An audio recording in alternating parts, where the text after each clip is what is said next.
जिनको प्रदेश की केवल सुरक्षित विधानसभा की सीटों पर अपने अपने समाज को बीएसपी में जोड़ने की विशेष जिम्मेवारी सौंपी गई है।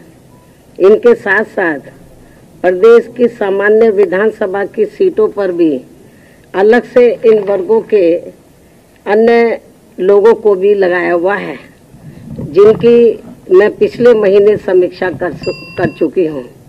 लेकिन आज ऐसी विधानसभा की सीटों पर लगे जिन पदाधिकारियों को बुलाया गया है, ये सभी पदाधिकारी पिछले कई महीनों से अपने अपने क्षेत्र में इस कार्य में पूरे जी जान से लगे हैं और आज मेरे खुद के द्वारा इनके कार्यों की गहन समीक्षा करने के लिए ही इन्हें प्रदेश कार्यालय लखनऊ में बुलाया गया है।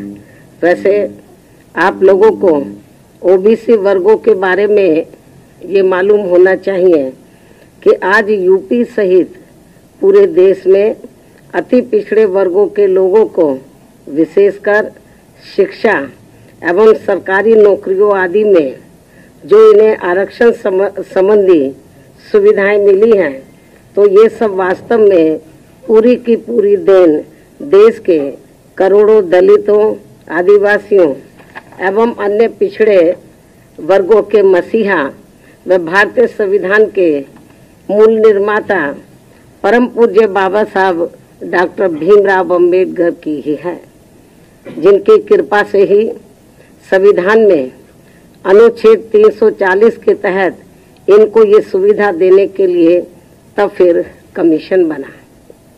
लेकिन इस मामले में अति दुख की बात ये भी रही है कि केंद्र में रही आज़ादी के बाद लंबे अरसे तक केंद्र में रही कांग्रेसी सरकार के समय में ही मंडल कमीशन की रिपोर्ट आने के बावजूद भी इस पार्टी की सरकार ने इसे लागू नहीं किया था, जिसे फिर बीएसपी ने ही अपने अथक प्रयासों से केंद्र में रही श्री बीपी सिंह की सरकार से लागू करवाया था और तब फिर जाकर देश में ओबीसी वर्गों के लोगों को दलितों व आदिवासियों की तरह इन्हें भी काफी कुछ ये आरक्षण की सुविधा मिली है, जिससे अब केंद्र व राज्यों की भी जातिवादी सरकारें इनके आरक्षण को आए दिन नए नए नियम व कानून आदि बना के तथा कोर्ट कचहरी आदि का भी सहारा लेकर प्रभावहीन बनाने में लगी है। यही हाल हमें यहाँ इन वर्गों का यूपी में भी देखने के लिए मिल रहा है। इसके साथ साथ पूरे देश में दलितों, आदिवासियों व अन्य पिछड़े वर्गों के लोगों के साथ हर स्तर पर हो रही जुल्म जाति भी अभी तक पूरे तौर से बंद नहीं हुई है। इसके अलावा ओबीसी समाज की केंद्र की सरकार से जो इनकी अलग से जातिगत जनगणना कराने की मांग चल रही है, जिससे बीएसपी पूरे तौर से सहमत है, उसे भी अब केंद्र सरकार द्वारा जातिवादी मानसिकता के तहत चलकर नजरअंदाज किया जा रहा है। इसी प्रकार यूपी में वर्तमान में चल रही भाजपा सरकार में हमें धार्मिक अल्पसंख्यक समाज में से खासकर मुस्लिम समाज के लोग भी हर मामले में व हर स्तर पर काफी ज्यादा दुखी नजर आते हैं। इस सरकार में अब इनकी तरक्की होनी भी लगभग बंद सी हो गई है।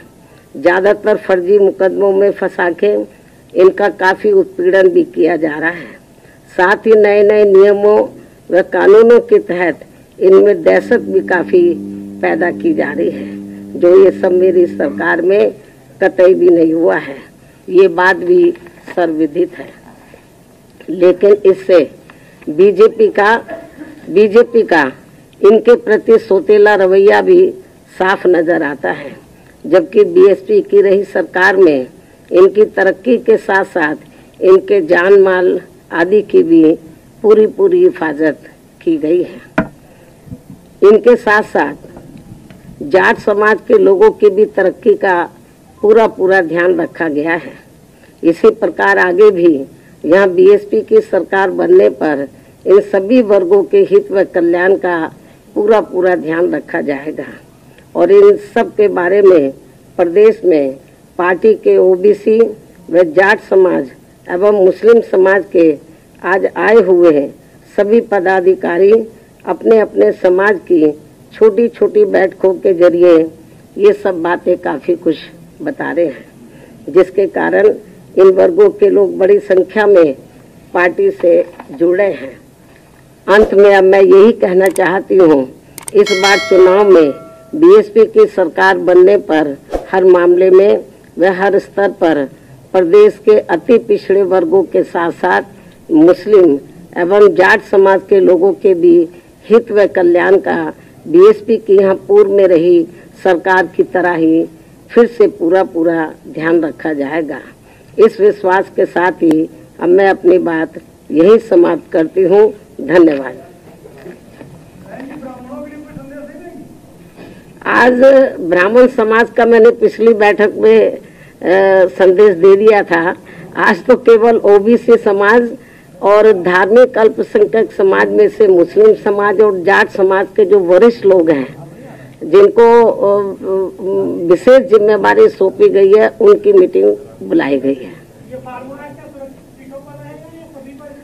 आपको मैंने बताया कि मैंने पिछले महीने ही ओबीसी समाज के और धार्मिक अल्पसंख्यक समाज में से मुस्लिम समाज के और जाट समाज के जो वरिष्ठ लोग हैं, तो उनको मैंने कुछ लोगों को जनरल सीटों पे लगाया हुआ, जनरल विधानसभा की, तो उनकी मैंने समीक्षा पिछले महीने की थी।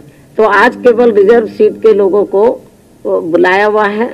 तो ये कोई जरूरी नहीं है कि हर बैठक में मैं मीडिया बंधुओं को बुलाऊं, लेकिन बीच बीच में आप लोग थोड़ा नाराजगी महसूस करते हैं कि बहन जी ट्वीट कर देती है, प्रेस नोट जारी कर देती है, हमें नहीं बुलाती हैं। तो इसलिए आप लोगों को बीच बीच में ये आज फिर बुलाया गया है।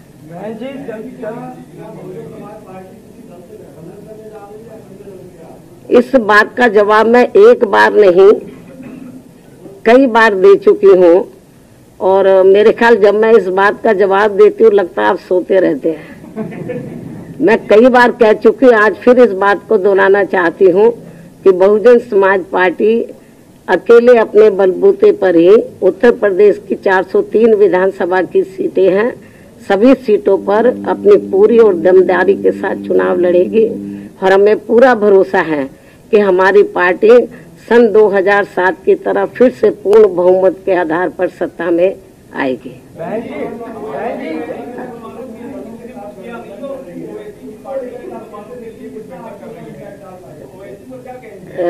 ये तो वक्त बताएगा।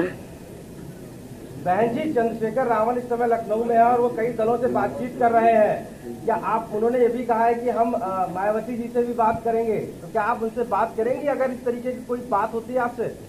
जब मैंने आपको बता दिया कि बीएसपी अकेले अपने बलबूते पर चुनाव लड़ेगी, तो इस किस्म का कोई सवाल ही पैदा नहीं होता जो आप पूछ रहे हैं।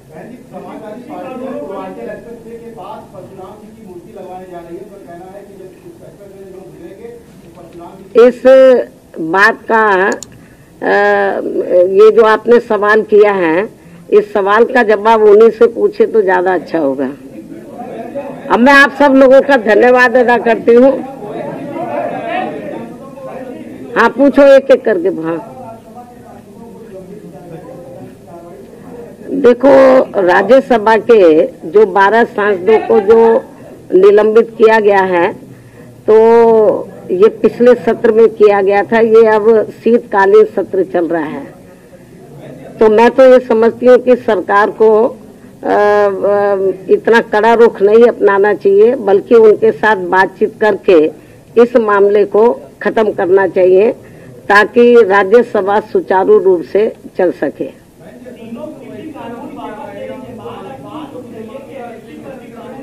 इसके बारे में मैं एक बार नहीं कई बार इस बात का मैं जवाब दे चुकी हूँ, ट्वीट के जरिए भी, प्रेस नोट के जरिए भी और पिछली प्रेस में भी दे चुकी हूँ। कोई अब मेरे ख्याल आपके पास सवाल नहीं बचा है। धन्यवाद।